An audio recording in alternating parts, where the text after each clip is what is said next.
7व्या दशकामधला हा दुसरा समास आहे आणि ह्याच्यात ब्रह्मनिरूपण आतापर्यंत आपण ब्रह्माची जवळजवळ अनेक लक्षणं पाहून झालेली. आता पुन्हा ती ब्रह्माची लक्षणं आपल्याला स्पष्ट करायची असं काही कारण नाही. आता ह्या 6 जवळजवळ दशकांमध्ये ज्या साधारणपणे संकल्पना आहेत त्या संकल्पना सांगून झालेल्या आहेत. तीच संकल्पना जेव्हा पुन्हा येईल किंवा त्याच्यामध्ये पुनरुक्ती असेल तेव्हा आपण आता ते जरा भरभर पुढे जाऊ. आत्तापर्यंत आपण कशालाही घाई केली नाही. किती दिवस जाऊ दे, 20 दशक आहेत, त्यात आपण अजून 7व्यावरच आहोत. पण ठीक आहे, आपल्याला एक एक संकल्पना जास्तीत जास्त स्पष्ट करायची म्हणून आपण घाई नाही केली. पण आता मात्र आपल्याला तिथेच पुन्हा पुन्हा थांबायची काही आवश्यकता नाही आहे. आपण ओवी वाचू, सरळ पुढे जाऊ. आता यामध्ये तसंच आहे. ह्या ब्रह्मनिरूपणाच्या समासामध्ये ब्रह्माच्या विषयी फारसं काही वेगळं सांगण्यासारखं लक्षण याच्यात नाही. जर एखादं ओवी आहे तर तेवढ्यावरती खूण केलेली आहे मी, तर तेवढं फक्त आपण आणि श्रोता केव्हा म्हणाला आणि वक्ता केव्हा म्हणाला एवढा भाग बघितला की झालं. आता थोडक्यात आपण त्याचं लक्षण काय लक्षात ठेवायचं. एक तर ब्रह्माची लक्षणं सांगताना सगुण लक्षणं सांगितली जातात. ब्रह्माची लक्षणं सांगताना निर्गुण लक्षणं सांगितली जातात. सामान्यतः निर्गुण लक्षणं आपल्याला फार त्या तत्त्वज्ञानात शिरायचं नाही, पण कानावरून एक शब्द म्हणून आपण तो विषय बोलू. त्याला तटस्थ लक्षणं म्हणतात. तटस्थ याचा अर्थ आपण म्हणतो मी काही त्याच्यात पडलेलं नाही, मी त्या गोष्टीपासून तटस्थ आहे. हीच भूमिका व्यवहारातली लक्षणाची लक्षात ठेवायची की तटस्थ लक्षण एक आहे आणि स्वरूप लक्षण एक आहे. आता स्वरूप लक्षण कसं असतं, त्याला ब्रह्म हे आनंदमय आहे, ब्रह्म हे सत्तारूप आहे, ब्रह्म हे ज्ञानरूप आहे, ही सगळी त्याची स्वरूप लक्षणं आहे. आणि ह्या सगळ्या लक्षणांमध्ये मग तो निर्गुण निराकार आहे वगैरे वगैरे, आणि त्याचं निरंजन आहे, निष्कल आहे, ही सगळी त्याची लक्षणं तटस्थ आहे. तो अखंड आहे, तो एकरस आहे. हे काही आपल्याला त्याचं जे रूप आहे त्या रूपात नाही प्रकट होत. आणि म्हणून त्यांनी सत्यम ज्ञानम अनंतम नित्यम हे त्याचं स्वरूप लक्षण सांगितलं. आणि त्याची तटस्थ लक्षणं ही अशी, तो निष्कल आहे, तो निराकार आहे, तो अखंड आहे, तो एकरस आहे, तो निरंजन आहे. म्हणजे फार खोलात नाही शिरायचं तर निर्गुण ब्रह्माचं वर्णन आणि सगुण ब्रह्माचं वर्णन हे जे दोन त्याच्यातले भेद आहेत, त्या भेदामध्ये सामान्यतः निर्गुण ब्रह्माचं जे वर्णन आहे ते तटस्थ लक्षणाच्या जवळजवळ जातं असं म्हणावं, 100% असतं असं म्हणू नये. आणि जी सगुण लक्षणं आहेत म्हणजे त्याला स्वरूप लक्षण असं म्हटलं आहे. आता इथे तशीच आहे. ब्रह्म निर्गुण निराकार, ब्रह्म निस्संग निर्विकार, ब्रह्मासी नाही पारावार बोलती साधू. आता साधूंनी ब्रह्माचं वर्णन काय केलं ते ह्या ओवीत त्यांनी सांगितलं. त्यातलं प्रत्येक लक्षण आपल्याला माहिती आहे. ब्रह्म सर्वास व्यापक, सगळ्यांना व्यापून राहतं. अनेकांच्या ठिकाणी ब्रह्म एकच भरून राहिलेलं आहे. ब्रह्म शाश्वत आहे हाच विचार आमच्या मनामध्ये आम्ही निश्चित करावा. ब्रह्म शाश्वत हा विवेक बोलिला शास्त्री. त्यांनी सांगितलं की ब्रह्माच्या बाबतीमध्ये त्याचं शाश्वत स्वरूप लक्षात घ्यावं. त्याचं सगुण स्वरूप हे अंतिम आहे असं मानू नये. आपण ज्या रूपामध्ये कृष्णाची मूर्ती पाहिली हेच ब्रह्माचं अंतिम रूप आहे का? अद्वैत तत्त्वज्ञान म्हणतं नाही. त्याचं जे अंतिम स्वरूप आहे ते आपण जाणून घ्यावं आणि विवेकाने ते शाश्वत आहे. कारण कृष्ण हे एकच रूप शिल्लक राहतं का? राम हे एकच रूप शिल्लक राहतं का? नरसिंह हे एकच रूप शिल्लक राहतं का? असं जर ते एकच रूप शिल्लक राहत नाही, ते जर भिन्न भिन्न रूपं घेतं तर ते जर भिन्न भिन्न रूपाने प्रकट होतं तर हे अंतिम आहे कसं मानावं? आपण आत्ता फार त्याच्या चिकित्सेच्या भानगडीत पडणार नाही आहे. पण जो सगुण भक्त आहे तो जेव्हा भगवंताची उपासना करतो आणि जे लोक सगुण ब्रह्मच अंतिम आहे असं मानतात ते मात्र त्या आकारालाच ब्रह्म म्हणतात. पण तत्त्वज्ञान आकाराला ब्रह्म म्हणत नाही. तर आता पुढे चतुर्दश ब्रह्मामध्ये आपल्याला कळेल की आकार ब्रह्म जे आहे त्याला स्थान कुठे आहे. त्यांनी सगळ्या आकारांचा, ब्रह्माच्या त्या सगळ्या रूपांचा विचार केलेला. तर आत्ता आपण त्याच्या फार घोटाळ्यात न पडता अगदी थोडक्यात सरळ पुढे जायचं आपल्याला. तर सगुण निर्गुण स्वरूप तटस्थ ही त्याची लक्षणं आणि या ठिकाणी आपण म्हटलं त्याप्रमाणे विवेक काय करावा की अंतिमतः ज्याच्यावरती कोणताही परिणाम होत नाही आणि जे आम्हाला त्रिगुणांनी व्यक्त करता येत नाही. आम्ही ही मूर्ती व्यक्त केली त्रिगुणांनी, म्हणजे ते ब्रह्माचं शाश्वत रूप नव्हे. ते रूप केव्हा तरी बदलणार आहे, ते रूप केव्हा तरी नष्ट होणार आहे किंवा ते कशात तरी मिसळून जाणार आहे. पुढे जाऊ. त्यांना जो विवेक म्हणायचा आहे तो विवेक एवढाच आहे. ब्रह्म अच्युत अनंत, ब्रह्म सदोदित संत, ब्रह्म कल्पने रहित निर्विकल्प. आता ब्रह्माचं सांगितलं ते कल्पनेमध्ये ब्रह्म बसत नाही म्हणून त्याला निर्विकल्प म्हटलं आहे. ब्रह्म सदोदित संत. आता संत शब्द त्यांनी का वापरला आपल्याला कळायला मार्ग नाही. का अशा करता की शांत आणि जो अखंड आहे किंवा अक्षय आहे किंवा अक्षर आहे असा, म्हणजे शांत म्हणजे नष्ट होणारं, जे संपणारं आहे ते. तर त्यामुळे जे संपणारं आहे ते ब्रह्माचं स्वरूप नाही. ब्रह्म अच्युत अनंत, ब्रह्म सदोदित संत नाही, ते सत पाहिजे. ब्रह्म सदोदित सत आहे, संत नाही. तो तिथे चुकून उठला आहे का पुन्हा पुन्हा ते रिप्रिंट होताना लक्षात आलं नाही, आपल्याला माहीत नाही. म्हणून ब्रह्म हे सत रूप आहे, सत्ता रूप आहे, केवळ रूप आहे, आहेच, एवढंच पुरेसं आहे. म्हणजे बीइंग, इंग्रजीमधला बीइंग शब्द आहे तो त्याचं सतचं वर्णन करणारा आहे. म्हणून ते पुढे म्हणतात ब्रह्म कल्पने रहित, त्याची कल्पना करता येत नाही. आपण म्हणून म्हटलं मगाशी, आपण कल्पना केली कृष्णाची, कृष्ण ब्रह्म झालं का नाही, ते ब्रह्माचं रूप झालं. म्हणून ते पुन्हा ब्रह्माचं स्वरूप लक्षण काय झालं, कृष्ण झालं. ब्रह्माचं तटस्थ लक्षण काय झालं, सत झालं. आहे बस, त्या ह्या आकारात आहे नाही, ते आहे. ते आम्हाला जाणवतं का, जाणवत नाही. ते चौकोनी आहे का, गोल आहे का, आडवं आहे का, उभं आहे, माहीत नाही. त्याचं वर्णन करता येणार नाही. म्हणजे तटस्थ लक्षण काय झालं, सत झालं. आणि स्वरूप लक्षण काय झालं, कृष्ण झालं, राम झालं, नरसिंह झालं. आणि म्हणून त्यांनी सांगितलं ही कल्पना आहे. नरसिंह हे रूप कुणी कल्पित केलं, ईश्वराने कल्पित केलं. कशाकरता कल्पित केलं, त्या प्रल्हादाकरता केलं. प्रल्हादाकरता तरी का केलं, हिरण्यकश्यपूचा वध घडवण्याकरता केलं. त्यांनी ते सगळे एवढे वर मागून ठेवलेले होते, त्या सगळ्या वरांना ओलांडून त्याचा वध करायचा आहे. मग भगवंतांनी कोणतं रूप घ्यावं, म्हणून भगवंतांनी नरसिंहाचं रूप घेतलं. म्हणजे कल्पना कोणाची आहे, ईश्वराची. आता ह्या एवढ्या एका शब्दापाशी आपण धरून किंवा बोलून आपण पुढे जाऊ. कसे जाऊ, हे जग कोणी निर्माण केलं, ब्रह्माने निर्माण केलं का, नाही केलं. मग कोणी केलं, कारण कल्पना करावीच लागली.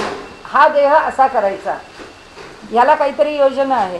ह्याची कल्पना काय आहे, ह्याची कल्पना माझं प्रारब्ध आहे की ह्या देहाला काय भोगायला लागणार आहे. जे भोगायला लागणार आहे त्याकरता योग्य देह केला. म्हणजे माझे डोळे आहेत, त्या डोळ्यांच्यामध्ये काय केलं, थोडी अशक्तता ठेवली म्हणजे नंबर लागला पाहिजे का, कारण तसं प्रारब्ध आहे. म्हणून या शरीरामध्ये काय जे दोष आहेत ते दोष का निर्माण झाले, ते प्रारब्ध भोगण्याकरता. त्या त्या रूपात आम्ही ते प्रारब्ध भोगतो आणि ते भोगण्याकरता तो देह आला. म्हणजे या देहाच्या निर्मितीच्या मागे ईश्वर आहे. पण ईश्वर कोणत्या कल्पनेने हा देह निर्माण करतो आहे, प्रारब्धाची. प्रारब्ध ही कल्पना का, कारण ते टिकत नाही.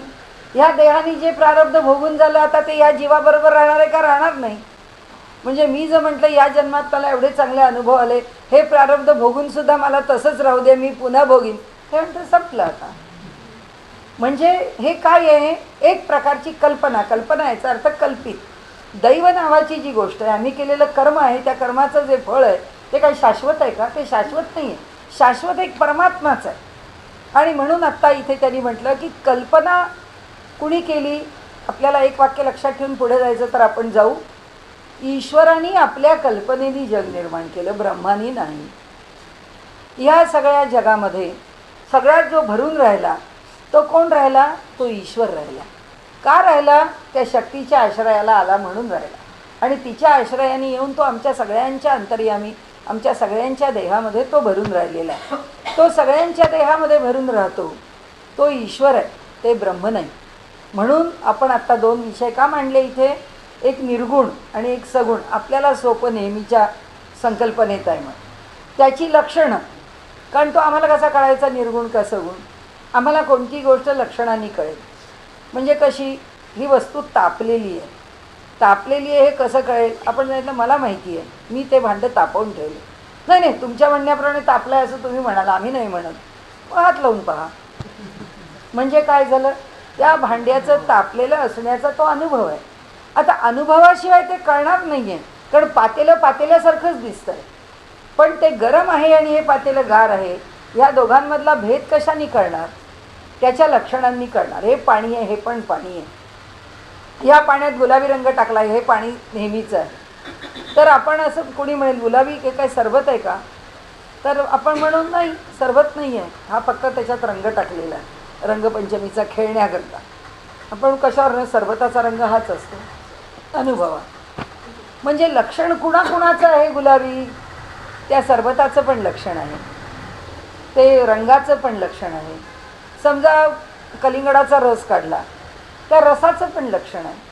किंवा आणखीन एखादी वेगळी काहीतरी रेसिपी बनवली की ज्याला आम्ही रंग दिला तो गुलाबी, ती वस्तू आहे, ती रसच. एखादा पंच आहे, केला आहे गुलाबी रंगाचा, असू शकेल, काय माहिती. तो काही कलिंगडाचाच रस पाहिजे नाही, तो काही आम्ही म्हणतो तसा रोज सिरपमध्ये केलेलाच रस आहे असं नाही, किंवा सरबत आहे असं नाही, किंवा तो उडवण्याचा रंग नाही. काही 4 गोष्टींच्या मिश्रणातून झालेलं एक पेय पण आहे, काय माहिती. म्हणजे लक्षण कशाचं बघावं लागेल? जो निर्गुण आहे त्याची लक्षणं ठराविक आहे, ते आम्हाला नाहीच डोळ्यांनी बघायला मिळणार. पण ही एवढ्या 4 वस्तू झाल्या आहेत, पण ह्याची लक्षणं कशी कळतील? त्याचं स्वरूप कळल्याशिवाय. आता याचं स्वरूप कसं कळणार आहे? हे सरबत आहे म्हटलं तर चव बघावी लागेल. म्हणजे त्या वस्तूचं ज्याचं त्याचं लक्षण ओळखायला. सीडी आहे, 4 सीडी स्टेल आहेत, नाव कशावरच नाही आहे. आपण म्हणू ही सीडी कोणती कोणती कशी कळणार? लावा म्हणजे कळेल. म्हणजे त्याचं लक्षण कशाने कळेल? श्रवणाने कळेल. पण लक्षणं कळायला जागा आहे ना, म्हणून ते स्वरूप लक्षण आहे. त्याला काहीतरी स्वरूप आहे जाणायला. खाऊन समजेल, ऐकून समजेल, पाहून समजेल, स्पर्शाने समजेल. आता आपण म्हटलं तसं गार गरम आहे, स्पर्शाने कळलं. आणि म्हणून हे सगळी रूपं कोण घेतो? तो सगुण ब्रह्म घेतो. निर्गुण ब्रह्म घेतं का? नाही घेत. ते ह्या सगळ्यापासून बाजूला आहे, ते ह्या कशातही येत नाही. हे जे तत्त्वज्ञान आहे अद्वैताचं, जे दासबोधामध्ये पण सांगितलेलं आहे, ते आम्हाला सांगतं की ते तटस्थ लक्षण आहे, हे स्वरूप लक्षण आहे. कल्पना कुणाच्या ठिकाणी? सगुण ब्रह्माच्या ठिकाणी, निर्गुण ब्रह्माच्या ठिकाणी नाही, परब्रह्माच्या ठिकाणी नाही. तिथे कल्पना पोचत नाही. तिथे कल्पना का पोचत नाही? कारण तिथे मन पोचत. कल्पना कोण करतं? मन करतं. मन कसं आहे? मन प्राकृतिक आहे, ते ह्याच जगातलं आहे, अशाश्वत आहे, ते टिकाऊ नाही आहे. त्यामुळे कल्पना मन करतं. आणि मनाची कल्पना परब्रह्माशी का पोचत नाही? कारण मन शाश्वत नाही म्हणून. मग त्याच्यापर्यंत कोण पोचेल? त्याच्याचसारखं आमच्याकडे जे चैतन्य आहे तेवढंच पोचेल. कारण त्याच्याकडे आपल्याला माहिती आहे कशात काय विरघळेल. पाण्यात तेल टाकलं म्हणून पाणी तेल एकरूप होणार नाही आहे. दुधात तूप टाकलं म्हणून गरम दुधात जरी तूप पडलं तरी तूप वेगळं आहे, दूध वेगळं आहे, ते दोन्ही वेगळे राहतील. आम्ही एकत्र पिऊ, पण दोन्ही एकमेकात मिसळणार नाहीत.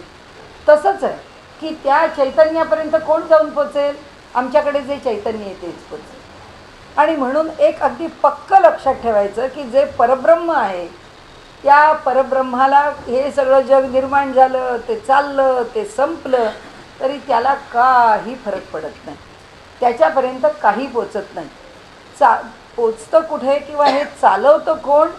तर हा ईश्वर चालवतो. आणि तो ईश्वर या जगाची कल्पना करतो. आणि तो कल्पना करून मग हे झाड बनवलं, ते आमच्यावर प्रेम आहे त्याचं, म्हणून त्यांनी आंबा बनवला, त्यांनी खारीक बनवली, त्यांनी सफरचंद बनवलं, डाळिंब बनवलं, चिकू. किती विविधता, किती वस्तू, किती सौंदर्य, किती गुणधर्म, ही त्याची कल्पना. कल्पना त्याच्यापर्यंत पोचते, कल्पना परब्रह्मापर्यंत पोचत नाही. म्हणून ब्रह्म कल्पने रहित, निर्विकल्प. त्याच्या ठिकाणी विकल्प नाही. विकल्प म्हणजे काय? विकल्प या शब्दाचा अर्थ पर्याय असा आहे. आपण आत्तापर्यंत 2दा-3दा बघितला की विकल्प म्हणजे पर्याय. म्हणजे ब्रह्माला पर्याय आहे का? ब्रह्माला पर्याय नाही. म्हणजे त्या परब्रह्माला पर्याय नाही. आपल्याला असं वाटतं संत हे परब्रह्माला पर्याय आहेत का? नाही. संत हे परब्रह्माचं स्वरूप आहे, ते त्याला पर्याय नाही. असे जर पर्याय असते तर ज्ञानेश्वरांसारखा संत झाल्यानंतर परब्रह्माचं वैकुंठ जसं आहे तसं ज्ञानेश्वरांनी वेगळी तिकडे स्वर्गामध्ये एक आळंदी उभी केली असते आणि ज्ञानेश्वरांची भक्ती केल्यावर आपण आळंदीला जाऊन पोचलो असतो. तसलं काही नाही आहे. जायचं असेल तर वैकुंठालाच जायला लागेल, कैलासालाच जायला लागेल, त्यात काही फरक असणार नाही. आणि म्हणून संत हे ईश्वराला पर्याय नाही आहेत, ते ईश्वराची स्वरूप आहे, ते ईश्वराकरता कार्य करणारे आहेत, ते ईश्वराचंच चैतन्य आहे, ईश्वर रूप असलेलं चैतन्य. म्हणून आता ही ब्रह्माच्या ठिकाणची कल्पना आपण दूर टाकली. ब्रह्म या दृश्या वेगळे, ब्रह्म शून्यत्वास निराळे, ब्रह्म इंद्रियांच्या मेळे चोजवेना. म्हणून आत्ता आपण बोललो ते, म्हणून हे सगळं जे दृश्य जगत आहे ह्याच्यापेक्षा ब्रह्म हे वेगळं आहे. ब्रह्म म्हणजे दृश्य जगत नाही आहे. आता दुसरं, ब्रह्म शून्यत्वास निराळे. शून्यत्व म्हणजे शून्य. ब्रह्म शून्यापेक्षा पण वेगळं. शून्य म्हणजे काय? अभाव. ते अभावात्मक आहे का? ते जर अभावात्मक असतं तर आम्ही असे भावात्मक जन्माला चालू नसतो. अभाव आणि भाव काय? अगदी पुन्हा असंच व्यवहारातला अगदी सोपा भाग घेतला तर अभाव आणि भाव, भावात्मक म्हणजे काहीतरी गुण आहेत त्याला, आणि अभाव म्हणजे त्याला काहीच नाही, कोणत्याच प्रकारचा गुण नाही, ना त्याचं मापन करता येतं ना. आता भावात्मक म्हणजे कसं? हे प्रेमळ आहे, हे गरम आहे, हे गार आहे, हे आंबट आहे, हे माझ्या आवडीचं आहे, हे दिसायला चांगलं आहे, हे सगळं भावात्मक आहे. कारण ह्यामध्ये काहीतरी एक विशिष्ट निर्माण होतं आहे. तिथे काही होतं, त्या शून्याच्या ठिकाणी काही होतं. शून्याचा उपयोग काय? एक ठोकळा आहे. आम्ही जेव्हा ग्राफ काढायला लागतो, आम्ही जेव्हा आलेख काढतो तेव्हा आलेखाच्या मध्यावर शून्य ठेवतो. शून्याच्या उजव्या बाजूला गेलं की सगळं सकारात्मक आहे, शून्याच्या डाव्या बाजूला गेलं की सगळं नकारात्मक आहे. इथे सगळे पॉझिटिव्ह पॉईंट्स प्लॉट करतो, इथे सगळे निगेटिव्ह पॉईंट्स प्लॉट करतो. म्हणजे शून्यात काही त्यातलं मिसळलं का? काही नाही. तो फक्त उभा केलेला खांब आहे. तिथे शून्य नसतं लिहिलं, नुसता खांब ठेवला असता, काय फरक पडणार होता? काही फरक पडणार नाही. म्हणजे शून्यत्वापासून काहीच निर्माण होत नाही. शून्यत्वाला कशाचीच जाणीव नाही, शून्यत्वाच्या ठिकाणी काहीच सामावलेलं नाही. आणि म्हणून शून्य म्हणजे अभाव आहे. आणि ह्या जगामध्ये जे जे काही आहे ते अभावात्मक नाहीच आहे, ते भावात्मक आहे. ही जी पोकळी आहे ही पोकळीसुद्धा भावात्मक आहे. भावात्मक म्हणजे ही जर पोकळी नसती तर आम्ही आत बसूच शकलो नसतो. म्हणजे घर बांधायला लागलो आणि घराचा जर गुणधर्म असा तयार झाला असता की भिंत बांधली की पोकळी संपली, मग भिंत बांधल्यावर जर पोकळी संपली असती तर बांधून आम्ही कशात राहिलो असतो? राहिलोच नसतो. हा अवकाश आहे म्हणून, देहामध्ये अवकाश आहे म्हणून. कारण अन्न खातो आहोत, खातच आहोत, रोजच खातो, सकाळ दुपार संध्याकाळ खातो. अवकाश आहे म्हणूनच ते पोट स्वीकारतं. ते जर नसतं तर कशाने स्वीकारलं असतं? आणि आपल्याला माहिती आहे ज्यावेळी देहामधला अवकाश संपत येतो त्यावेळी इथलं पाणी इथेसुद्धा उतरत नाही.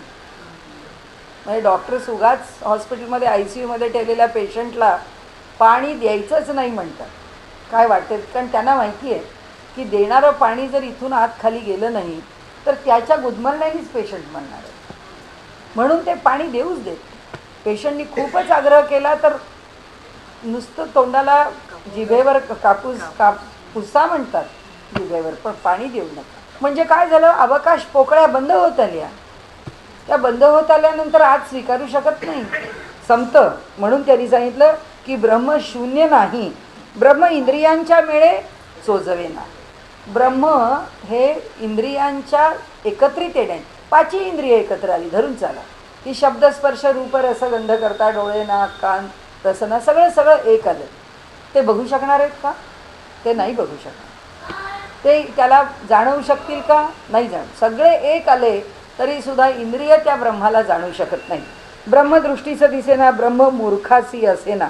मूर्ख म्हणजे अज्ञानाला ब्रह्म कळणार नाही. ब्रह्म साधूविना येना अनुभवासी. ते कोणाच्या अनुभवाला येईल? साधू सत्पुरुषांच्या.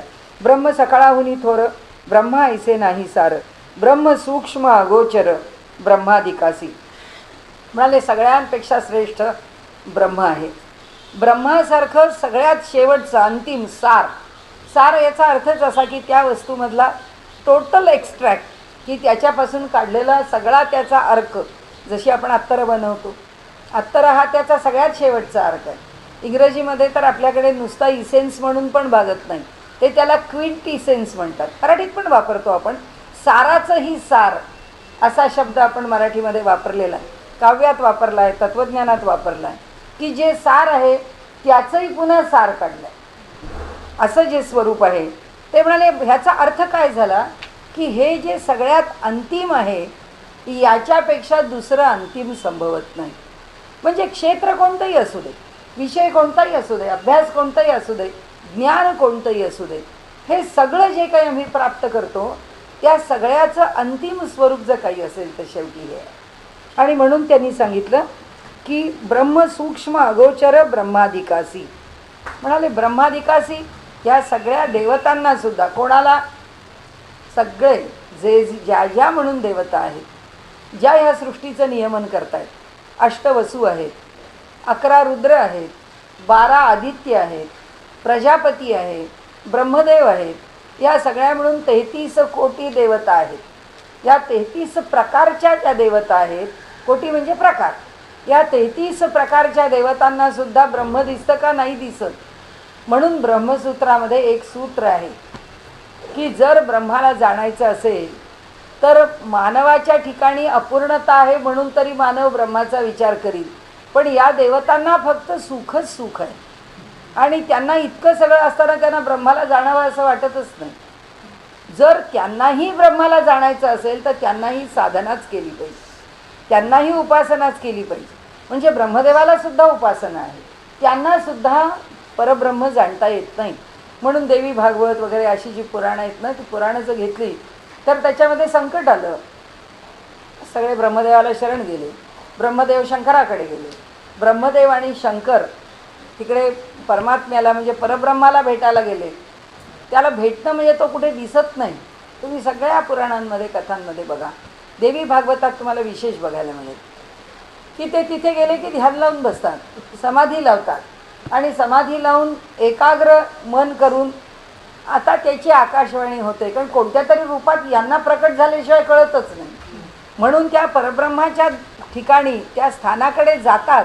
पण होतं काय तर तिथे आकाशवाणी होते आणि ती आकाशवाणी झाल्यानंतर मग त्यांना कळतं की हे असं असं करायचं आहे, ह्या दैत्याचा नाश करायचा असेल तर तू अमक्याला शरण जा, तू देवीला शरण जा, नाही तर तू हे तप कर, नाही तर तू हा मंत्र साध्य करून घे वगैरे वगैरे. परब्रह्माला जे पण परब्रह्माचं दर्शन झालं असं होत नाही. त्यातही आणखीन एक आहे की त्या ब्रह्मदेवाला त्या परब्रह्माचा आवाज तरी ऐकू येतो. इतर देवता तिथे बसलेले असतात, त्यांना आवाज पण ऐकू येतो. ती जी आकाशवाणी आहे ती सुद्धा एकट्या ब्रह्मदेवालाच ऐकू येते आणि त्यांना जी आकाशवाणी ऐकू येते ते मग आपले इतर देवतांना सांगतात की हे बघा असा असा संकेत आहे परब्रह्माचा आणि त्या संकेतानुसार आपल्याला असं असं केलं पाहिजे, अशी अशी आकाशवाणी झाली आहे. म्हणजे सांगण्याचा हेतू इथे काय आहे, ब्रह्म हे सूक्ष्म आणि अगोचर ब्रह्माधिकासी, म्हणजे ब्रह्मदेवादिकांना सुद्धा ते अगोचरच आहे. ब्रह्मशब्दी ऐसे तैसे बोलिले त्याहुनी अनारीसे परिते श्रवण अभ्यासे पाविजे ब्रह्म. ब्रह्मशब्दाच्या ठिकाणी हे आता असले प्रवचनकारांचा उद्योग चालतो कशावर, त्या ब्रह्मशब्दावर. कारण ते दिसतच नाही म्हटल्यावर हा जन्मभर बोलायला मोकळा बोलत राहावं, काय त्याला अंत नाही. आणि त्यामुळे त्यांनी सांगितलं की ब्रह्म जे आहे ना ऐसे तैसे, म्हणजे असं आहे तसं आहे तसं आहे असं आहे बोलत राहतो. त्या शब्दात कुठे कळतंय का म्हणाले ब्रह्म. त्याहूनही अनारीसे, त्याहून ते वेगळं आहे म्हणाले. परिते श्रवण अभ्यास आहे. आता हा कशाचा संदर्भ घेतला, उपनिषदांचा. आत्मावारे द्रष्टव्य, श्रोतव्य, मंतव्य, निधिध्यासितव्य. म्हणून ते म्हणतात परिते श्रवण अभ्यास आहे. काय कर, ब्रह्माचं दर्शन घे. आज्ञा करतो वेद की त्या ब्रह्माचं दर्शन घे, आज्ञा केली. त्या आज्ञेला कारण कसं दर्शन घे ते लगेच पुढे सांगितलं. आत्मावारे द्रष्टव्य, अरे आत्म्याचं दर्शन घे. कसं दर्शन घे, श्रोतव्य, मंतव्य, निधिध्यासितव्य. श्रवण कर, जे श्रवण केलेलं आहे त्याचं मनन कर आणि जे श्रवण मननाचा विषय आहे त्याचा ध्यास घे, निधिध्यास घे, म्हणजे तुला ते सापडेल. म्हणजे समर्थांनी इथे उत्तर दिले की हे आत्ता आम्ही तुम्हाला सांगतो आहोत, तुम्हाला ब्रह्म अनारीचे तुमच्या शब्दाबिब्दात येणार नाही, पण श्रवण हा सुद्धा पुन्हा शब्दच आहे. कारण श्रवणानेच तुम्हाला कळणार आहे असं म्हटलं आहे, तर शब्दाच्याच जवळ जाताना तुम्ही असं जर म्हटलं तर शब्दाच्या जवळ गेलं तरीसुद्धा त्या शब्दात अडकत नाही. शब्दाच्या पलीकडे मनन आहे, मननाच्या पलीकडे निधिध्यास आहे, ही त्याची साधना आहे. आणि ही साधना योग्य झाली तर त्या परब्रह्माचं दर्शन आहे. म्हणून ब्रह्मास नामे अनंत परिते ब्रह्मनामातीत, हे काय बघायला नको. ब्रह्मास हेत दृष्टांत देता न शोभती.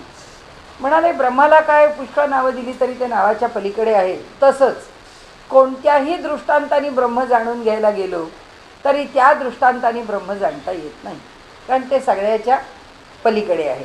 ब्रह्मासारखे दुसरे पाहता काय आहे खरे? ब्रह्मासारखं दुसरं शाश्वत अजून काही खरं आहे का? ब्रह्मदृष्टांत उत्तरे कदा न साहे. ब्रह्माला दृष्टांत, ब्रह्माच्या विषयी दिलेली उत्तरं किंवा त्याच्याविषयी केलेलं वर्णन हे ब्रह्माला न साहे म्हणजे त्याचं वर्णन होऊ शकत नाही. हे ब्रह्माला न साहे म्हणजे ब्रह्म त्या शब्दात येऊ शकत नाही. हे झालं. पुढे आता त्यांनी त्याच्याकरताचा श्रुतिवचन दिलं. यतो वाचो निवर्तन्ते अप्राप्य मनसा. असं का म्हणाले आम्ही म्हटलं, कारण असं की जिथे वाणी मनासहित परत येते, म्हणून हे जे वरच्या दोन संकल्पना घेतल्या ना, की मन कल्पना करतं आणि वाणी शब्द सांगते. शब्दातही ब्रह्म येत नाही, वाणीतही ब्रह्माला काही जागा नाही आणि मन त्याच्याविषयी कल्पना करू शकत नाही. जेथे वाचा निवर्तती मनासी नाही ब्रह्मप्राप्ती, ऐसी बोललेली श्रुती सिद्धांत वचन. ह्या वरचा सिद्धांत झाला. कल्पना रूप मन पाही, ब्रह्मी कल्पनाच नाही. आपण मगाशी बघितलं की मन हे कल्पनेने युक्त आहे, ब्रह्माच्या ठिकाणी कल्पना पोचतच नाही. म्हणून ही वाक्य काही अन्यथा नव्हे. म्हणून हे जे वरचं वाक्य आहे म्हणजे उपनिषद वचन आहे ते अन्यथा म्हणजे ते काही गैर नाहीच आहे, तेच तुम्हाला स्वीकारायला लागेल आणि त्याच्यातूनच अर्थ समजावा लागेल. आता मनासी जे अप्राप्य ते कैसे होईल प्राप्त? कारण सगळं जे काही आम्हाला प्राप्त आहे ते या देहाच्या पातळीवरती मनाच्या माध्यमातून आहे. सुख कुणाला? मनाने आणून दिलं. आनंद कुणाच्या माध्यमातून? मनाच्या माध्यमातून. आम्हाला हे पाहिजे ते पाहिजे, खाण्याचं समाधान, हिंडण्याचं समाधान, फिरण्याचं समाधान, हे आवडतं ते नावडतं. आत्ता गरमी आहे तर आम्हाला वारा पाहिजे, आत्ता खूप थंडी आहे तर आम्हाला रूम हीटर पाहिजे. हे सगळं कुणाचं? हे सगळं समाधान मनाचं आहे. मनाच्या बाजूने हा सगळा खेळ आहे. आणि म्हणून ते म्हणाले की मनाला जे अप्राप्य आहे ते ब्रह्म आम्हाला कसं प्राप्त होईल? ऐसे म्हणालं तरी कृत्य सद्गुरू विण काही नाही. म्हणाले मग काय, हे जर प्राप्त करून घ्यायचं तर कुणाच्या माध्यमातून घ्यायचं? मनाला नाही प्राप्त होत, मग इथं कुणाच्या माध्यमातून होतं? सद्गुरूंच्या माध्यमातून होतं. आणि म्हणून त्यांनी सांगितलं की भांडारगृहे भरली परी असती अडकली, हातास न येता किली सर्व ही अप्राप्त. त्यांनी आपल्याला एक दृष्टांत दिला की भांडारगृह, घरातले सगळे स्टोअर्स आहेत. काय भांडारगृह म्हणजे ज्याच्यामध्ये धान्य भरलं आहे, कोठारं आहेत. आमच्या घरामध्ये ज्या ज्या आवश्यक असणाऱ्या आम्हाला गोष्टी ज्या ठिकाणी भरलेल्या आहेत त्या सगळ्या ठिकाणी सगळं आतमध्ये बंद आहे. आपण म्हणतो हो अहो बघायचं आहे आत्ता 8:30 वाजता करोडपती, पण काय करणार, दरवाजे लावून मंडळी बाहेर गेलीत, किल्ली आमच्याकडे नाही. 8:30 वाजता जरी दारात आलो तरी उपयोग काय? घरात गेल्याशिवाय तो टी व्ही लागणार नाही, तो लागल्याशिवाय आम्ही बघणार नाही. म्हणजे त्यांनी सांगितलं आहे भांडारगृहामध्ये सगळं ठेवलं आहे हो, पण त्या भांडारगृहाची किल्लीच आमच्याजवळ नाही. म्हणजे परमात्मा सगळीकडे भरून राहिला आहे, पण त्या परमात्म्याला जाणण्याचं वर्मच आमच्यापर्यंत पोचलेलं नाही. आम्हाला ते कळलंच नाही, तर आम्ही काय करणार? म्हणून तरी ते किली ते कवणं मज करावी. आता श्रोता विचार, इथपर्यंत वक्त्याचं बोलणं झालं. आता श्रोता सांगतो मग आता ती किल्ली काय आहे? ती गुरु किल्ली कोणती? म्हणून आपल्याकडे तो शब्द आलेला की ती गुरु किल्ली. त्याचा अर्थ असा की दार उघडणारी किल्ली आहे, पण दार कसं उघडावं हे सांगणारा कुणीतरी मार्गदर्शक आहे. म्हणून आपण त्याला गुरु किल्ली म्हणतो की ती गुरु किल्ली आहे. तर ती किल्ली ते कवणं मज करावी निरूपण, ऐसा श्रोता पुसे खूण वक्तयासी. सद्गुरु कृपा त्याची किल्ली. त्याने एका शब्दात उत्तर देऊन टाकले की सद्गुरूची कृपा हीच त्याची किल्ली आहे. द्वैत कपाटे उघडली एक कसरी. द्वैताची जी कपाट आहे ती एका क्षणामध्ये सगळी उघडून टाकली. तेथे सुख असे वाढ नाही मनासी पवाड, मने विण कैवाड साधनाचा. तिथे म्हणाले त्याची मने वीण प्राप्ती की वासने वीण तृप्ती तेथे न चले व्युत्पत्ती कल्पनेची. आता हे सगळं वर्णन कशाचं चाललेलं आहे की ज्या साधन मार्गावरून जायचं आहे त्या साधन मार्गावरून ते जे सुख आहे ते सुख जे मिळवायचं आहे ते मनाला मिळू शकत नाही. मने वीण कैवाड साधनाचा. म्हणाले मनाशिवाय साधना जशी होत नाही, कारण साधनेला मन जसं आवश्यक आहे तसंच मन त्याला प्राप्त पण करू शकत नाही. हे दोन्ही आहे.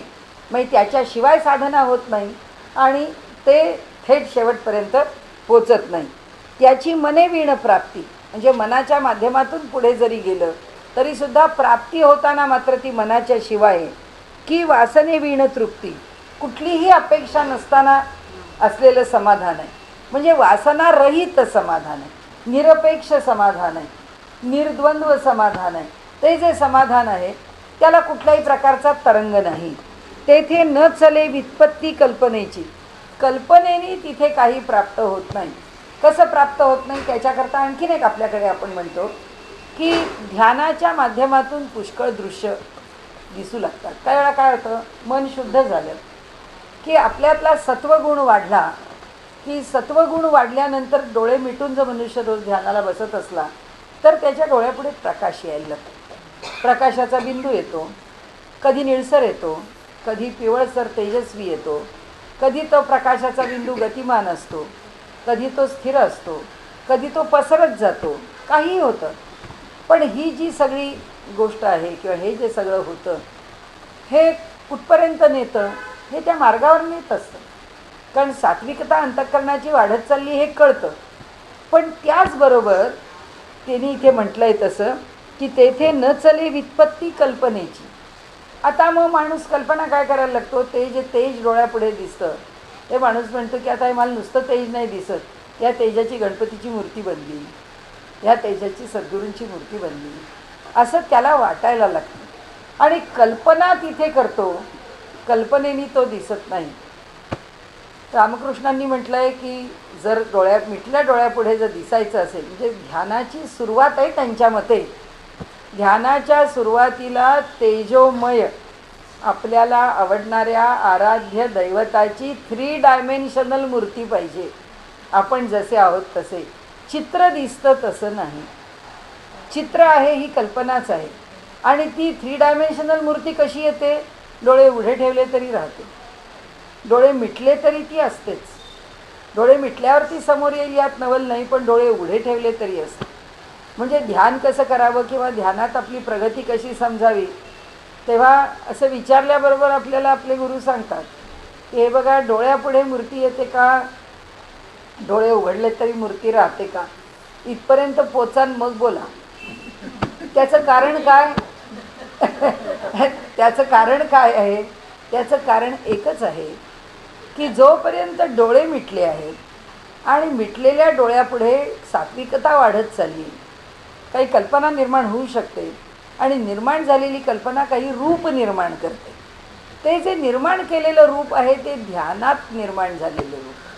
आणि आपल्याकडे असं सांगितलं ध्यानात काय दिसलं याच्यात काही गंमत नाही आहे, त्याचा रोकडा प्रत्यय आला पाहिजे. तर त्याचा रोकडा प्रत्यय कसा आहे, तो निरपेक्ष आहे. निरपेक्ष कशा अर्थाने, सापेक्ष नाही, तो निरपेक्ष. म्हणजे माझी कल्पना आहे म्हणून ते डोळ्यापुढे दिसतंय नाही, ते आहेच. म्हणजे ते माझ्याकरता सतत उपस्थित आहे, ते त्याच्या बाजूने उपस्थित आहे, माझ्या बाजूने उपस्थित केलेलं नाही. आणि म्हणून आपल्याकडे ध्यानातला अनुभवसुद्धा कल्पनेतला अनुभव आहे. समर्थांच्या इथे सुद्धा पुढे येईल आपल्याला कुठेतरी, मला रोकडा अनुभव द्या म्हणतात, म्हणजे प्रत्यक्ष अनुभव द्या, माझ्या कल्पनेतला अनुभव नको. आणि म्हणून त्यांनी इथे सांगितलं की आता ते कसं आहे, ही व्युत्पत्ती कल्पनेची ही सगळी सोडा म्हणतात. ते परेहुनी पर, ते श्रेष्ठाहून श्रेष्ठ आहे. पर म्हणजे श्रेष्ठ, आणि परम ईश्वर, तसंच तर परम आत्मा श्रेष्ठ, श्रेष्ठता त्याची.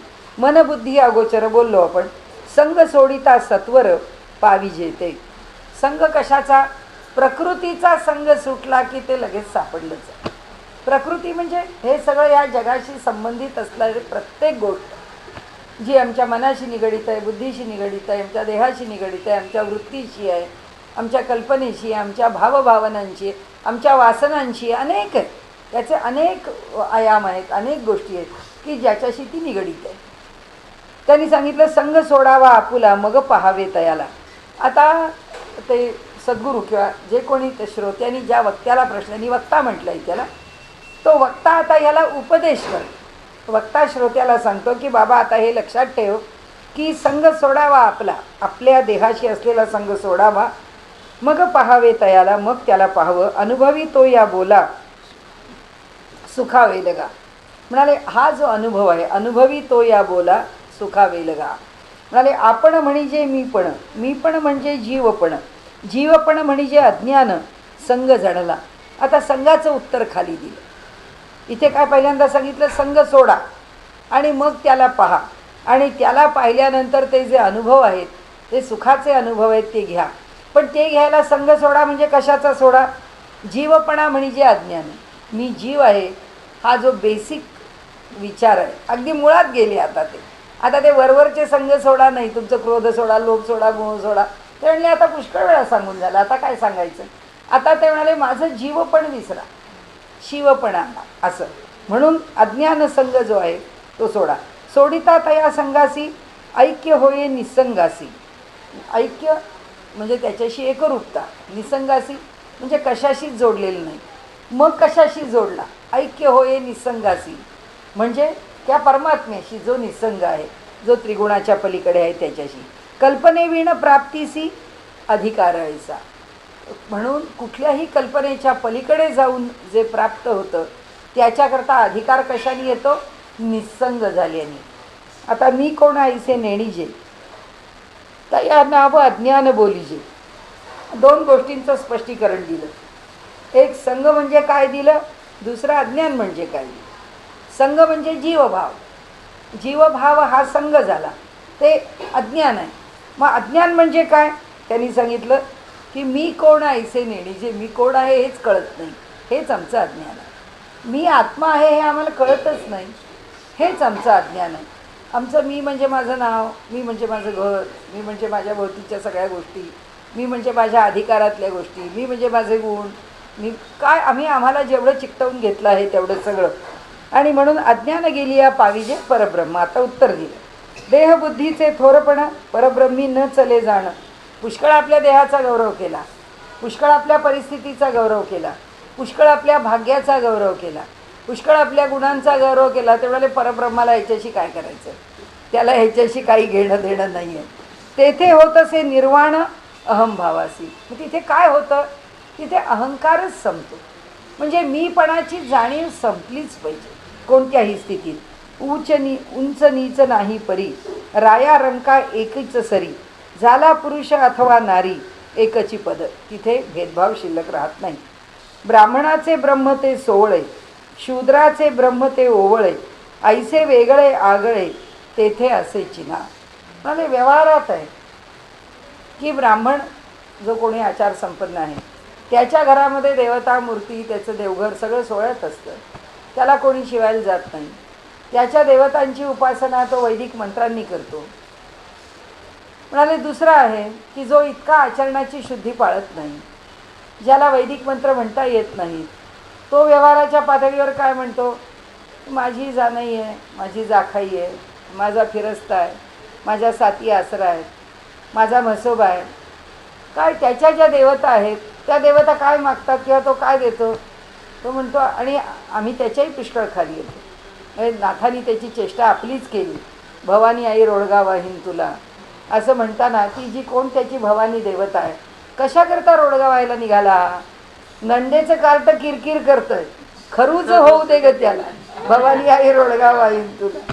म्हणजे त्या नंदेच्या पोराला काहीतरी झालं पाहिजे, म्हणजे मला तो त्रास नको त्या नंदेचा, म्हणून त्याला ते किरकिर करतं, म्हणजे ते मला त्रास देतं, म्हणजे त्याचा त्रास त्याच्या आईला होऊ दे, म्हणजे त्याला खरूज झाली म्हणजे आईला होईल ना त्रास, म्हणून ते खरूज होऊ दे की त्याला भवानी आई रोडगा वाहीन तुला. म्हणजे त्यांनी इथे असं म्हटलं आहे की हे मनुष्य जो आपापल्या परीने देवता निवडतो, आता ज्याचं सगळं व्यवस्थित आहे, जो आपल्या घरामध्ये भगवान श्रीकृष्ण राम यांची उपासना करतो, काहीतरी घरात अडचण आली, काहीतरी असाध्य दुखणं आलं तर लोक तोडगे सांगतात. आणि ते म्हणतात हा तोडगा करा. जिथे 3 रस्ते येऊन मिळतात त्या रस्त्याच्या मध्यावर नेऊन पहाटेच्या वेळी अमुक अमुक वस्तू टाका, की माणूस ते करतो. म्हणजे काय झालं, त्या ब्राह्मणाचं ब्रह्म सोळं आणि या तोडग्याचं ब्रह्म ओळं. म्हणजे आम्ही काही कुठेही ब्रह्म तोडग्याने सापडतं किंवा ब्रह्म आमच्याकडे वळून येतं. लोकांना विचारावं की तोडगा केल्याने कोणी बरा झाला का. जो बराच होणार असतो ते आपण म्हणतो ना, कावळ्याला उडायला आणि फांदीला मोडायला एकच गाठ पडली. तसं झालं तरी तसं नाही आहे. प्रारब्धाच्या ज्या गोष्टी आम्हाला मात करून पुढे जाता येतील त्या मात करून पुढे जाऊ, नाही तर नाही येणार. फक्त एकच आहे की त्या सोळ्या आणि ओळ्या ब्रह्मा पकडत आम्ही जर इकडे आणि इकडे धावत सुटलो तर मात्र हेही नाही तेही नाही. तुकाराम महाराज म्हणतात पतीना गोविंद दोन्ही नाही. ते म्हणतात, ते सांगत होते तुम्ही ऐका हो कानी, आमूचे नाचणे नाचू नका. ते म्हणाले तुम्ही आम्ही जसे वागतो तसे तुम्ही वागायला जाऊ नका. का जाऊ नका, कारण तुम्हाला ते जमणारच नाही. आणि तुम्ही जर आमच्यासारखे सगळं सोडून वैराग्य प्राप्त करून त्या वैराग्याच्या मागे धावायला निघालात, तुम्हाला तेवढं वैराग्य येणारच नाही जेवढं आम्हाला आहे. आणि म्हणून शेवटी तुमची परिस्थिती काय होईल की ना तुम्ही प्रपंचामध्ये नीट कर्तव्यनिष्ठ राहाल आणि ना तुम्ही अध्यात्माच्या क्षेत्रामध्ये यशस्वी आहात. तुम्हाला हेही नाही मिळणार, तुम्हाला तेही नाही मिळणार. आणि म्हणून त्यांनी इथे सांगितलं की अहंकार जो आहे तो अहंकारच सुटला पाहिजे, हे त्याचं खरं कारण. आणि ज्याचा अहंकार सुटला त्याचं दैवत बदलत नाही. आणि इथे त्यांनी सांगितलं की हा सोळ्यामध्ये देवाला घालवतो, तो ओवळ्यात म्हणजे अज्ञानात देवाला घालवतो. त्याला अज्ञान म्हणून परमात्मा कळत नाही आणि हा परमात्मा म्हणजे सोळं आहे एवढंच समजतो आणि त्यामुळे त्याला परमात्मा कळत नाही. म्हणून ऐसे वेगळे आगळे तेथे असेची ना. म्हणाले शुचिरभूतता कशा करता, देवाचं सोळं कशा करता, आम्हाला पवित्र होण्याकरता. आमचं मन पवित्र व्हावं, आमचं अन्न पवित्र असावं. आणि पवित्र अन्न, पवित्र मन, नंतर संस्कारित अन्न, संस्कारित मन, हे बुद्धीने युक्त, हे उत्तम ज्ञानाने युक्त, उत्तम स्मरणाने युक्त, उत्तम प्रकारच्या प्रतिभेने युक्त, अशा प्रकारचं मन निर्माण होतं. कशातून निर्माण होतं, हा संस्कार अनेक वर्ष चालू राहिला. आज आता आपलं कसं आहे, आपल्याला 10 वर्षाचं सुद्धा प्लॅनिंग करायला वेळ नाही आहे. आपल्याला आत्ताच्या आज केला उद्याला त्याचा रिझल्ट पाहिजे. असा आजचा रिझल्ट उद्या मिळणार नाही आहे. हे जे सगळं आहे, जे आज आम्ही खातो आहोत ती आमच्या पूर्वजांची पुण्याई खातो आहोत. आता आमची मुलं त्यांच्या मुलांना काय पुण्याई देणार आहेत, दिली तरच मिळणार आहे, नाही तर मिळणारच नाही. कारण स्वतःचंच शरीर खराब करून घेणं चाललं आहे. तर मुलांची शरीरं कशी धड असतील. त्यांच्या ठिकाणी हे सगळ्या समस्या उभ्या राहिल्या.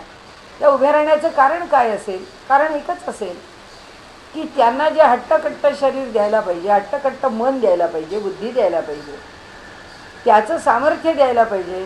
सामर्थ्य ही गोष्ट काही छू करून मिळणारी नाही आहे किंवा ती आपोआप मिळणारी नाही आहे. आणि म्हणून त्यांनी इथे सांगितलं की या ठिकाणी हे ब्राह्मणांनी फक्त सोळ्यात अडकावं आणि शूद्रांनी फक्त अज्ञानात अडकावं, या दोघांनाही काही सापडत नाही.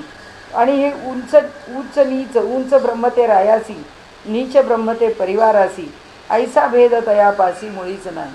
राजाला किंवा राजाचं ब्रह्म, राजाची देवता फार श्रेष्ठ आहे आणि सामान्याची देवता श्रेष्ठ नाही असं पण नाही. सकाळासी मिळवणी ब्रह्म एक, सगळ्यांना ब्रह्म एकच आहे. तेथे नाही हे अनेक, रंक अथवा ब्रह्माधिक तेथेची जाती. म्हणाले ब्रह्मदेव असला तरी ब्रह्म म्हणून एकाच स्थानी जाणार आहे आणि कोणी गरीब असला तरी तोही तिथेच जाणार आहे. तिथे उच्च नीच काही नाही. स्वर्ग, मृत्यू आणि पाताळ तिन्ही लोकींचे ज्ञाते सकळ, सकळासी मिळवणी एकची स्थळ विश्रांतीचे. कुठेही असू दे म्हणाले, स्वर्ग लोकात असू दे, मृत्यू लोकात असू दे, पाताळ लोकामध्ये. बळीला पाताळात घातला, पण बळीच्या दारावरती साक्षात परब्रह्म परमात्मा ईश्वर हा तिथे राखण करायला उभा आहे.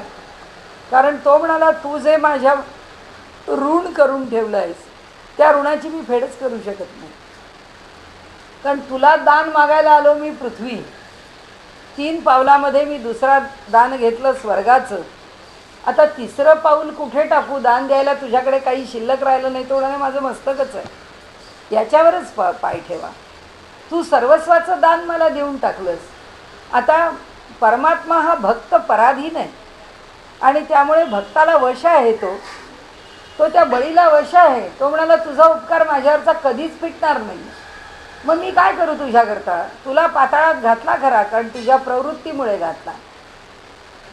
तू समाजामध्ये, हा जो सगळा तो विषय सोडा, आपला तो भागवताचा विषय, परंतु तिथे खाली पाताळामध्ये असलेला जो बळी आहे, त्या बळीचं जे ऋण आहे तो परमात्मा ते ऋण फेडत राहतो ना. त्याच्याकरता त्याच्या दारावरती उभा आहे. आणि म्हणून म्हणाले स्वर्गात असू दे, आपल्यासारखा मृत्यूलोकात असू दे, नाही तर पाताळात असू दे, तिन्ही लोकीचे ज्ञाते सकळ. म्हणाले सकळाशी मिळवून एकची स्थळ विश्रांतीचे. या तीनही लोकामध्ये असलेले जे ज्ञाते म्हणजे ज्ञानी म्हणजे परमेश्वराचं स्वरूप जाणणारे आहेत, त्यांच्याकडे काही कॅटेगरीज नाही आहेत, त्यांच्याकडे काही वर्गीकरण नाही, त्यांच्याकडे उंच नीच काही नाही. म्हणजे स्वर्गातल्या लोकांना ब्रह्म असं मृत्यूलोकातल्या लोकांना ब्रह्म या पातळीवर मिळेल, पाताळातल्या लोकांना ब्रह्म या पातळीवर मिळेल. जसं व्यवहारात आहे की आम्ही बालाजीला गेलो तिरुपतीला, की ₹1,00,000 दिलं तर दर्शनाच्या रांगेत नका उभे राहू. 50,000 रुपये दिले तर इथून दर्शन होईल. 25,000 रुपये दिले तर आम्ही त्या दर्शन देणाऱ्यांची रांग वेगळी आहे आणि तुम्हाला धर्मार्थ दर्शन घ्यायचे, राहा उभे. 8 तास राहा, 4 तास राहा, 11 तास राहा, काय तुमची गर्दी तुम्हाला मिळेल त्याप्रमाणे दर्शन घ्या. म्हणजे हा भेदभाव देवाच्या दारामध्ये कुणी निर्माण केला? देवानी नाही केला, आम्ही केला. त्याला वेगळं वेगळं, पण त्याला वेगळं रूप आम्ही दिलं, आमच्या सोयीकरता दिलं. की एवढं केलं तर आम्हाला जरा लवकर, एवढं केलं तर आम्हाला आणखीन लवकर. तसं ते म्हणाले त्या लोकात तो पोचला म्हणून त्याच्यामध्ये काही ग्रेडेशन्स नाही, त्याच्यात काही स्तर नाही आहेत, सगळं एकच आहे. गुरु शिष्या एकची पद, दोघांनाही एकच पद प्राप्त होतं. तेथे नाही भेदाभेद, परी या देहाचा संबंध तोडीला पाहिजे. या देहापासून दूर जाणं, आत्मभावात येणं आणि देहभाव सोडणं हेच त्याचं गमक आहे. संग सोडणे म्हणजे देहाचा संग सोडणे. आता पुन्हा तेच सांगतात ते, देहबुद्धीचा अंती सकाळाशी एकची प्राप्ती, एक ब्रह्म द्वितीयम नास्ती, हे श्रुती वचन. म्हणाले देहबुद्धीचा अंत झाल्यानंतर एकच ब्रह्म सगळ्यांना. पुन्हा तोच विषय सांगितला, दुसरे होईल. पुन्हा काय असतं, तो ठासून सांगायचा असतो तेव्हा तो द्विरुक्तीने सांगितला जातो, तोच विषय सांगितला जातो. साधू दिसती वेगळाले, परी ते स्वरूपी मिळाले, अवघे मिळवणी एकची झाले देहातीत वस्तू. म्हणाले हा बौद्ध साधू आहे, तो जैन साधू आहे, तो वैदिक साधू आहे, तो संन्यासी आहे, तो महंत आहे. आपण त्यांच्या ठिकाणी वेगळे पण मानूच नाही. सगळे अधिकारी पुरुष एकसारखेच आहे. आत्ता परवा आपण ऐकलं असेल की नाही मला माहीत नाही, पण सध्या टी व्हीवरती ते भविष्यावर बोलू काही चालू आहे ना उपाध्यांचं. तर आता ते त्या स्तोत्रांचे अर्थ सांगत होते. त्यांनी ते महालक्ष्मी स्तोत्राचा अर्थ सांगत असताना त्यांनी एक कथा सांगितली. म्हणाले माझ्या ओळखीचे ग्रस्त आहेत, ते साधू म्हणण्याच्या सारखे आहेत, नाही मोठे साधक असे अधिकारी. ते देवीचे उपासक आहेत आणि त्यांना देवीची कृपा आहे त्यांच्यावरती. आणि म्हणाले त्या साधूंच्याकडे जसं कोणी एक जण आले आणि ते म्हणाले तुम्ही आमच्या घरी या, तर म्हणाले येईन आपल्याकडे. ते साधूंचा एकूण आचार आहे ते बघून त्यांच्या घरी जाताना त्यांच्या पत्नींना असं वाटलं की आता आपल्या घरी आपली सून जी आहे ती ख्रिश्चन आहे, मग आता हे एवढे देवीची उपासना सोळ, म्हणून इथे म्हणलं ना की ब्राह्मणाचे ब्रह्म ते सोळे, शूद्राचे ब्रह्म ते ओवळे. म्हणाले आता काय करायचं? म्हणाले आपल्या घरी आल्यावर कसं काय ह्या साधूंची आपण आवभगत करायची, त्यांना हे सगळं चालेल का नाही चालेल. आणि म्हणून त्यांना आपल्या घरी बोलावलं आणि आल्यानंतर त्यांनी त्यांचा मुलगा सून सगळ्यांनी नमस्कार केले वगैरे, सगळे त्यांच्याशी बोलले, सगळं ठाकठीक झालं. आणि नंतर त्यांना आता जेवायला वाढायची वेळ येईल किंवा यायची होती असं. तर त्यांनी त्यांचा पर्याय विचारला त्या सुनेनी आलेल्या साधूंना की साधू महाराज तुम्हाला भोजन मी चर्चमध्ये जाऊन आल्यावर वाढू का तुम्हाला वाढून मी चर्चमध्ये जाऊ, असं तिने विचारलं. ऐकलं आहेत ना त्या दिवशीचं? हां हां तर ते सांगत होते ती कथा. तर ते म्हणाली की ते म्हणाले तुझ्या सोयीचं काय आहे? तर म्हणाले नाही मला काही पण चालेल. मग म्हणाले आम्हाला दुसरंच चालेल, आम्हालाच घेऊन तू चर्चमध्ये जा. हां, आपण सगळेच चर्चमध्ये जाऊ आणि तिथे येशू ख्रिस्तामध्ये तुझे जे काय तुमची प्रार्थना वगैरे असेल ते सगळं आपण करू आणि तिथून आल्यावर आपण सगळे जेऊ. तर ते तिथे गेले तर ते फादर त्यांचं जे काय तिथे त्या दिवशीचं सांगायचं असेल ते बायबलमधला कोणता भाग ते वाचून दाखवत होते, काय स्पष्टीकरण करत होते. हे गृहस्थ तिथे बसले, त्यांना सारखं डोळ्यातनं पाणी येत होतं. मग त्यांना असं वाटलं त्यांनी पहिल्या खुर्चीवर बसवलं आहे, आपल्या डोळ्यातून सारखं पाणी येतं आहे, इथे नको आपण जरा पुढे जाऊ. म्हणून ते जिथे ते येशू ख्रिस्ताचं ती जो पुतळा आहे जो वर उभा केलेला त्या पुतळ्याच्या खाली पायाशी बसले आणि त्यांना रडू यायला लागलं. एवढा त्यांना म्हणजे हंबरडा जोरातच रडू यायला. त्यांना वाटलं हे लोकांना आणखीन वाटायचं या माणसाला काय झालं. म्हणून ते तिथून उठून बाहेर आले आणि मग घरी जाऊया म्हणाले. म्हणजे त्यांचे ते बाहेर पडले. तर ते अर्थातच ज्यांच्या घरी ते उतरले ती माणसं बाहेर आली. ते म्हणाले तुम्हाला घेऊन घरी जाऊ का, काय झालं तुम्हाला? ते म्हणाले नाही आपण जाऊया. मग ते निघाले तर ते फादर तेवढं त्यांचं सांगून झालं होतं. ते फादर पण बाहेर आले आणि ते फादर म्हणाले काय झालं तुम्हाला, कशामुळे रडू आलं? ते म्हणाले मला रडू नाही आलं, मला येशू ख्रिस्तांचं दर्शनच होत होतं. मी तिथे येऊन बसलो तर मला येशू ख्रिस्त प्रत्यक्ष दिसतच होते. तर माझ्या डोळ्यातून पाणी यायला लागलं. ते मला काही बरं वाटलं नाही तसं. म्हणून म्हणाले मी म्हटलं आपण आपलं पुढे जावं, आपल्याला काय वाटतं ते आपण तिथेच बसून आपली जी काय भावना आहे ती. पण म्हणाले मला अधिकच भरून आलं आणि म्हणाले मला तिथे असा साक्षात्कार झाला की कोण कोणापेक्षा वेगळं आहे. सगळी रूपं एकच आहे, सगळी रूपं परमेश्वराची आहेत. ही म्हणाले माझी जी देवी आहे जिची मी उपासना करते. दोनचे अर्थ सांगत होते ते. महालक्ष्मीचं ते नगरात प्रवेशालय पंडुनंदन तो देखील आहे दुर्गास्थानं, ते जे स्तोत्र आहे ना ते एक स्तोत्र. आणि दुसरं महालक्ष्मीचं अष्टक, त्या अष्टकाचा त्यांनी तिथे अर्थ सांगितला आणि त्यांनी सांगितलं याची उपासना करा. त्याच्या प्रत्येक देवतेच्या उपासनेतलं सांगताना त्यांनी त्या साधुपुरुषांचा अनुभव सांगितला. आणि म्हणाले मग ते घरी आले. मग त्या सुनेला असं इतकं बरं वाटलं की ती म्हणाली की मला मोठा प्रश्न पडला होता की तुमचं आम्ही स्वागत कसं करावं, तुम्हाला काय जेवायला वाढावं, कसं जेवायला वाढावं, काय करावं. म्हणाले काही राहिलंच नाही त्याच्यामध्ये मला वेगळं किंवा घाबरण्यासारखं. म्हणजे अधिकारी माणसं आहेत त्यांच्या ठिकाणी जे प्रकट होतं ते वेगळंच प्रकट होतं. आणि म्हणून त्यांनी इथे सांगितलंही की साधू दिसती वेगळं आले, परी ते स्वरूपी मिळाले, अवघे मिळवणी एकची झाले देहातीत वस्तू. सगळे मिळून देहाच्या पलीकडे असणारी एकच वस्तू आहे. आमचाच मित्र परवाच्याच दिवशी सांगत होता, म्हणाले माझी सून जॅपनीज, आता नातू सगळ्या जॅपनीज संस्कारामध्ये तिकडेच वाढतो आहे. पण म्हणाले त्या मुलाला गणपतीशिवाय दुसरं काही आवडत नाही. त्यांनी गणपती अथर्वशीर्ष शिकून घेतलं. त्यांनी गणपतीचं आपलं प्रणम्य शिरसा देवम, त्याचं जप काय, घरात त्याला सारखा गणपती, प्रत्येक खोलीत गणपती, सकाळ संध्याकाळ त्या गणपतीला नमस्कार. हे कुठे आहे, कुणाचा संस्कार कुणाला कुठे नेतो, काय करतो. हे पूर्वजन्मीचे जे ऋणानुबंध आहेत ते ऋणानुबंध व्यवहाराच्या पातळीवर आहे. अध्यात्माच्या पातळीवरती त्या ऋणानुबंधांचा काही संबंध आहे. अध्यात्माच्या पातळीवर ज्याची त्याची देवता आहे, ज्याची त्याची उपासना आहे. आणि म्हणून त्यांनी इथे आपली वेळ झाली की सांगशील ना, झाली ना. हां, आता इथे ब्रह्म नाही नवे जुने, ब्रह्म नाही अधिक उणे, उणे भाविल ते सुणे देहबुद्धीचे. ब्रह्माच्या ठिकाणी अधिकही नाही, ब्रह्माच्या ठिकाणी उणं म्हणजे कमीही नाही आहे. आम्हाला ब्रह्माच्या ठिकाणी उणं दिसतं कारण आम्ही म्हणतो देवा तुला माझं काही बरं बघवलं नाही, आपलं काहीतरी वाईट झालं की. ते म्हणाले आम्हाला देवाला बरं बघवलं नाही असं आम्हाला का वाटतं, कारण म्हणाले आमची दृष्टी उणी आहे. म्हणून त्यांनी सांगितलं उणे भाविल ते सुणे. जे उणेपण जे दिसतं ते कशामुळे, आमच्या देहबुद्धीमुळे. आम्हाला दिसतं उणे पण ते आमच्या देहबुद्धीमुळे दिसतं. ब्रह्मात उणं आहे म्हणून उणं नाही दिसत, आमची देहबुद्धी आहे ती मर्यादित आहे म्हणून आम्हाला त्याच्या ठिकाणचं मोठेपण कळत नाही. देहबुद्धीचा संशयो करी समाधानाचा क्षयो, चुके समाधान समयो देहबुद्धी योगे. मनाचं समाधान घालवणारी देहबुद्धी आहे. देहाचे जे थोरपण तेची देहबुद्धीचे लक्षण, मिथ्या जाणवणी विचक्षण निंदिती देहो. म्हणून म्हणाले हे जे श्रेष्ठ पुरुष आहेत, सत्पुरुष आहेत, ते देहबुद्धीची निंदा का करतात, त्याचं कारण देहबुद्धी आम्हाला कधी सुखात ठेवत नाही म्हणून.